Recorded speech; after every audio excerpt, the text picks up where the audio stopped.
I've been wearing a continuous glucose monitor almost full time now since September of 2020, and here's what I've learned, both the pros and cons. Now for those who've been following this channel for some time now, you've seen me go deeper and deeper and deeper into health optimization, and Levels Health and the CGMs that they provide have been one of my favorite tools in this process. It's been mostly good, but there are some cons. And in fact, I've actually stopped wearing it for the last few weeks, but we'll get to that later in the video. Let's start with the pros. The first being that you're getting objective data about your health and physiology. If you were to measure your blood sugar the old-fashioned way with a glucometer, prick your finger, use the device, then you're only measuring it at one instance in time, whereas the CGM is measuring it continuously, all day, every day, whether you're sleeping, exercising, eating, whatever. That single measurement is actually not all that helpful because if you were to wear a CGM, you'll notice that your blood sugar is all over the place, and taking just one instance at a time is not very helpful. Even after you eat, you're not going to precisely time the spike. And the spike in blood sugar is a very brief moment, so you can't really get that much data and insight based on one single moment in time. The key thing here is that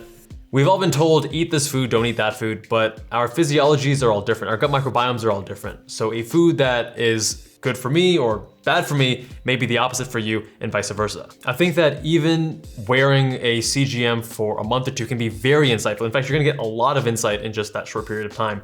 But to get the most insight, that extra 10, 20%, I think wearing it long-term has a lot of benefits. Now, the reason being that there are certain things that aren't going to happen in just a month or two, things like medical procedures, or getting the flu, getting sick, weird instances with your exercise or your sleep. And those insights will come with those instances over longer periods of time. One thing you may find is that a food eaten today may have a completely different response in, let's say, a couple months.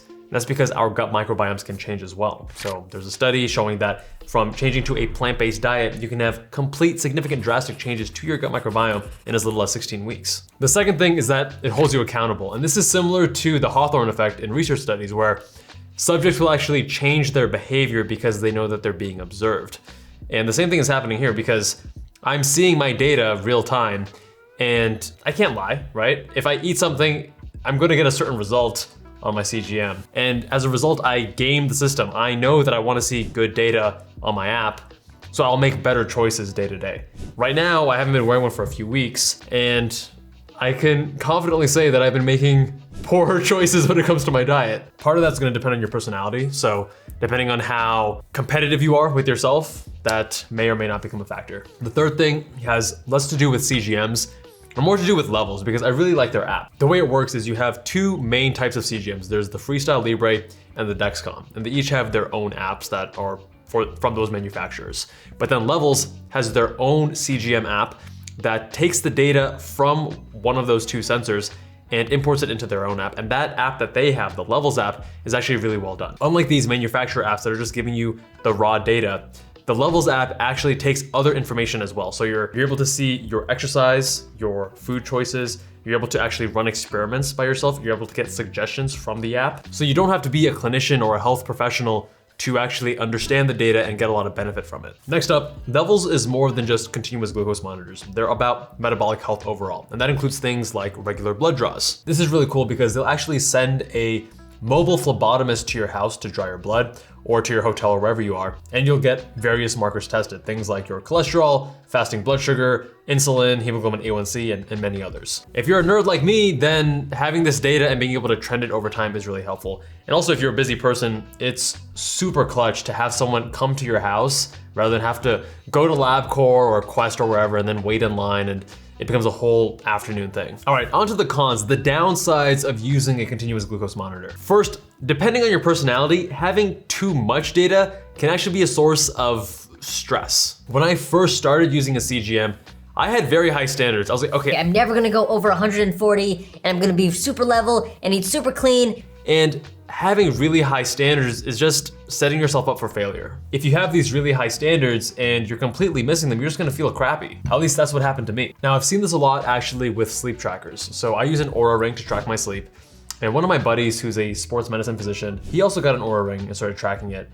And he found that it actually caused him a lot more stress because now he was really worried about his sleep stages and trying to optimize his sleep, and oh, why is it not better than it is? My sleep score is only 82 and it should be in the 90s and all this stuff. Whereas for me, the CGM initially caused a little bit of that, like, oh, that's not quite right. Whereas for sleep, I never really worried about it, and I'm not sure why that is. I've always only focused on HRV and resting heart rate, and I don't really look at the sleep stages as much. I care mostly about my sleep duration and my HRV and my resting heart rate. But some other people will focus so much on these details that this tool that's designed to help them sleep will actually cause them stress such that when they get to bed and try to sleep, it makes their sleep worse because they're thinking about, oh my God, I'm not gonna have good results on my sleep tracker. It's paradoxical. You're using this tool to improve your sleep, but it's causing more sleep issues. So you have to be careful to avoid this, and it depends on your personality. You want to leverage the tool to benefit you, but not to actually cause anxiety and more issues. Next up is that CGMs are not a true reflection of your blood sugar at any given moment in time. In fact, research suggests that they can be delayed by around 15 to 20 minutes. This is because CGMs measure the glucose in your interstitial fluid, which is the fluid that bathes all your cells. It's not the actual blood. And this is actually why using CGMs in the hospitals has been limited due to poor reliability in emergent situations. Next up is the cost. These ain't cheap. Sensors don't last forever, and they need to be replaced every 10 to 14 days. Now, fortunately, Levels has a business model where they charge a monthly membership fee and then sell these various tools, these continuous glucose monitors as an example, at cost. Great, but the problem is that CGMs are still expensive. Now, as someone where even just a few years ago, this would have been prohibitively expensive, it took a lot of time for me to order my first month of Levels and using a CGM. I had to do some mental gymnastics where I was like, I knew I wanted to do it, but it felt so expensive, a few $100s. Like, what? It's just 1 month of data? And what got me over was realizing that my bank account doesn't reflect my priorities, and my credit card statement too. Meaning that where I spend my money should be a reflection of my priorities, and I was spending so much more time on the racetrack or eating out or just random things that weren't as important as my health. And to get past the scarcity mindset, I really had to explore that and be like, okay, look, if health and wellness and longevity and my physical and mental health are the top priorities, then I need to treat them as such. So I need to invest in my health. And that's when I started, that's when I subscribed to Levels and I purchased my first month. That's also when I hired a fitness coach. I now have a cycling coach. I spent a lot of money on my new bike, on my new indoor trainers, all the things to reduce the friction so that I can really prioritize my health and fitness. I've also spent a lot in the last year or so doing a lot of lab testing, and there are some interesting and spicy insights with regards to my testosterone levels, so make sure you are subscribed if you want to learn about that. Now finally, why have I stopped using a CGM for the last few weeks? The first thing is skin irritation, and for some reason, I'm not sure if I'm developing a reaction or if there's just something about the adhesive in this current batch. Something is just not sitting right with my skin, and I've been using it again pretty consistently for the last couple of years without issue. And just about 2 months ago, I've been having more issues for whatever reason. A lot of other people use these. My mom's been using it, no issues with the skin. So again, not sure what's going on with me, but that's part of the reason. The main reason is actually because of my IBD. So minimizing the actual blood sugar spikes would be good for my IBD because we know that having these hyperglycemic episodes is pro-inflammatory.